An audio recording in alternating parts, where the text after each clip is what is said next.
Fuqaro Akbarov o'z yashash xonadonida tanishlari To'ychiyev, Usmonov va Jamolovlar bilan birga spirtli ichimlik iste'mol qilishgan. Suhbat asnosida mezbon va mehmon To'ychiyev o'rtasida o'zaro janjal kelib chiqqan. Mast holdagi To'ychiyev Akbarovning yuz qismiga urib, uni haqorat qilgan. Bundan g'azablangan mezbon esa tinchlanish o'rniga qo'liga oshxona pichog'ini olib, qasddan o'ldirish maqsadida sherigiga tashlangan. Akbarov ojiz ahvoldagi va og'ir darajada mast bo'lgan To'ychiyevning ko'krak qafasiga pichoq bilan zarba berib, unga og'ir tan jarohati yetkazgan. Jabrlanuvchi jon holatda ko'chaga qochib chiqib yerga yiqilgan. Ammo mezbon o'z harakatini to'xtatmagan. U yerda yiqilib yotgan, o'zini himoya qilishga madori qolmagan sherigining ortidan quvlab chiqib, ko'krak qafasiga o'ta shafqatsizlik bilan yana 5 marotaba pichoq urgan. Natijada To'ychiyev olgan tan jarohatlari tufayli voqea joyida vafot etgan. Mazkur holat yuzasidan yuritilgan jinoyat ishi Beshariq tumani sudida ko'rib chiqilib, sudlanuvchiga qonuniy jazo tayinlandi.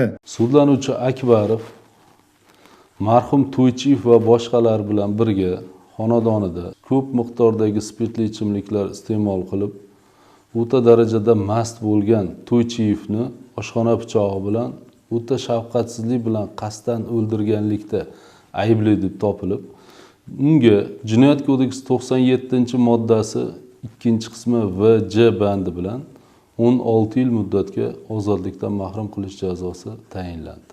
Shu tariqa spirtli ichimlik ta'siridagi kelishmovchilikdan kelib chiqqan janjal bir insonni qabr tomon, ikkinchisini esa uzoq yillik panjara ortiga yetakladi. Xulosa o'zingizdan.